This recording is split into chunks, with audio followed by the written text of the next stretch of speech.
to run it back. Yeah. Happy Wednesday, everybody. This is Run It Back. Chandler, Lou, how we feeling? Lou, you first. I feel like the camera's gonna be better today. Yep. I learned how to I went to YouTube, learned how to take the center stage thing off, so we good. Okay, and the thermostat, are we at 72? I can almost see it. I mean, it looks like 71. We on 70. We on 75, but hear me out. 75. Hear me out. What is it, a sauna? Hear me out. It was 64 when I came in here, so my intention was to turn it really high, get it warm, and then turn it back down, but it hadn't, so we're at 75. All right. In fairness to him, Chandler, 64 is a little absurd. That's 64 is nuts. Yeah. That's where I just turned it way up for it to kind of level out, and it just stayed kind of cold, so we're at 75. Okay. I like this for you. And Chandler, last days in paradise for you? Yep, I'm back to LA today. The other paradise? Yeah, and then I'm going to the real paradise, the Final Four, Beetle. I know, buddy. I got the spare room all set up for you guys. Like, it's going to be a real big part. It's like sleepover camp. All right, by the way, we got some basketball, and I got home just in time to see the last endings of this one, and so glad I did. Holy moly. Timberwolves Nuggets. No Murray, no Porter Jr., of course, no Dante, no Naz Reid for the suspensions. The T-Wolves once again, but it took a double overtime, beat Denver. 61 points from Jokic. It was a 140-139 final. Ant Edwards, 34 points, 10 rebounds, 8 assists. The ending on this one, Alexander Walker, he had 26. Most points by a player in a game this season is the 61 that Jokic had. I'll say his third 60-point triple-double in NBA history. That's that. But it's the ending. So let's just get to it. Russell Westbrook misses a layup. That would have put Denver up by 3. And then does that, the foul on the 3. And then the free throws is what seals it for Minnesota. So take me through it, Chandler. It's such a high and low turn.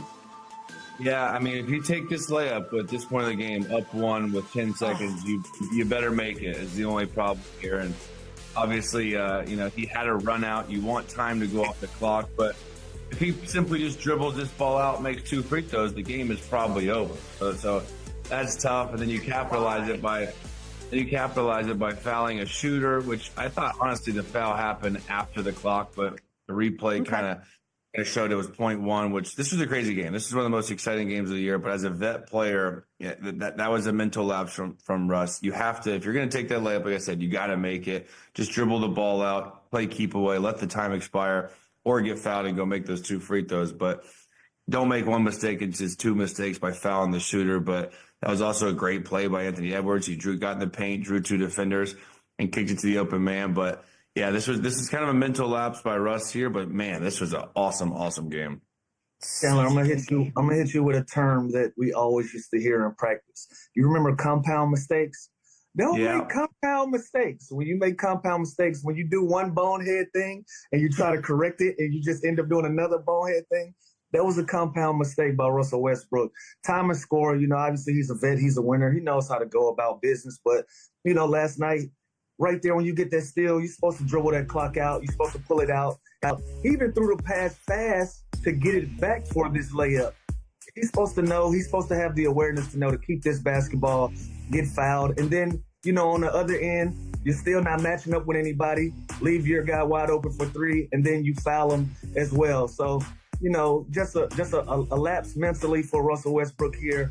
Cost Jokic a hell of a game, a hell of a night. And instead we're talking about him making these 2 mistakes. But, I'm sure these things will be corrected. But last night, a hell of a game and 2 bad mistakes back to back for Russ.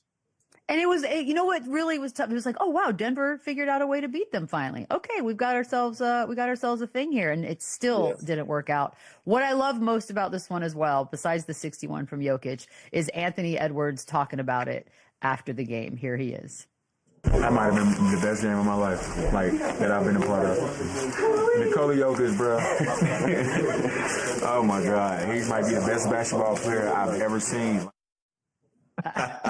Oh wait, the end is besides myself. We cut that off because he does say besides me. I don't know if we're doing games of the year so far. This one had 21 lead changes, 13 ties. It was excitement from top to bottom. Chandler, would you say maybe we've got our game of the year here?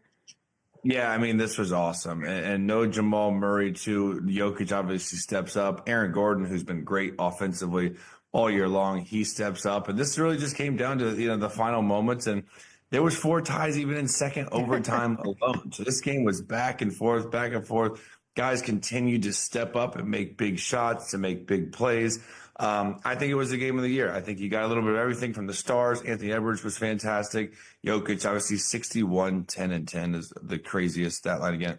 I'll say it again. This is going to be the best season to ever not win the MVP this year. The dude is just out of his mind. And I love the Anthony Edwards interviews afterwards. I love how, win or lose, again, I think he needs to control himself a little bit and have a balance of it. But comments like this are why people love him. The charismatic personality, the way he talks, it's just awesome to hear someone so honest and truthful in a post-game presser like Anthony Edwards saying that kind of stuff and then making it obviously a lighthearted joke besides himself. But yeah, this game was awesome. I hate that I hate for this for Russ because again, he's better than this. There's no way he should have put himself in those 2 situations right there. But yeah, hell of a game, and I'm giving it the game of the year.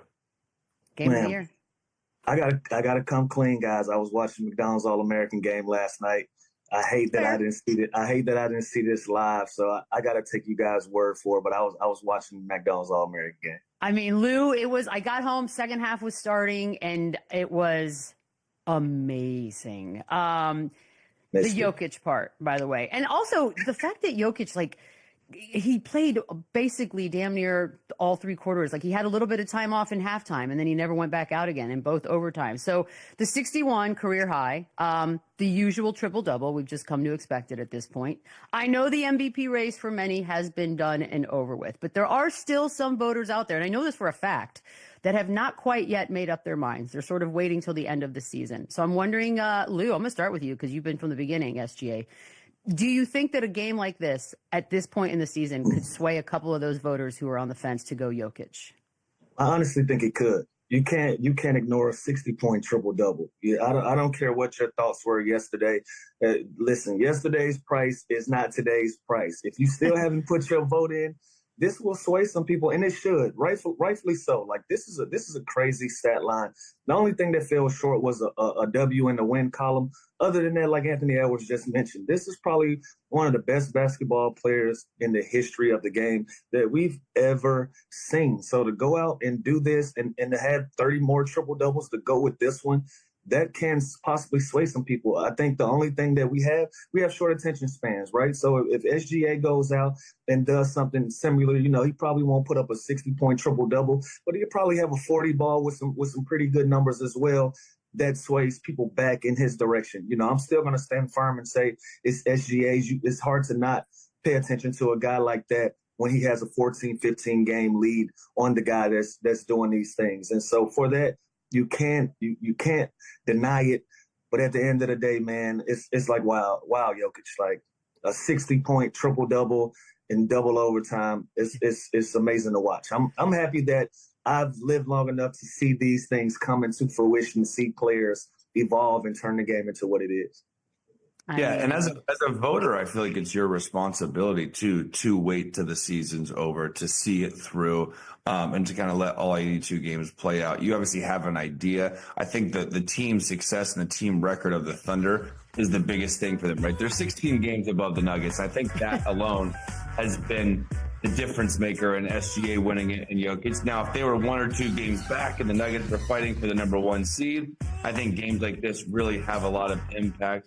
I think this also just stamps the stamp of approval that this dude is the most dominant, best player in the NBA, regardless of whether he wins the MVP or not. You don't just see this often. 61, 10, and 10, the way he did it, the efficiency, getting everybody involved. I do think the MVP kind of race is over just because of the team success. Again, they're 63 and 12, like the Thunder. Fair.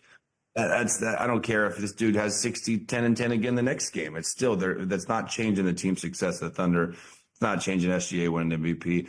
And another thing, I would hate to be the Pistons tonight because SGA's watching this last night and he knows he needs to clap back with something special tonight. So betting tip, take the overs on SGA's props tonight. That's actually that's a really good idea. tonight's game just turned into a much watch for me. Like, this is a game. Yeah, we got to put eyes on this one now. I kind of love that this is going to be the last several games will just be a head-to-head for them. And by the way, 53 minutes for Jokic last night. Nothing to sneeze at. I was impressed when I tuned in and he had 47. So the 61 for me was just like a bonus. Like, oh, we're going to keep going with this.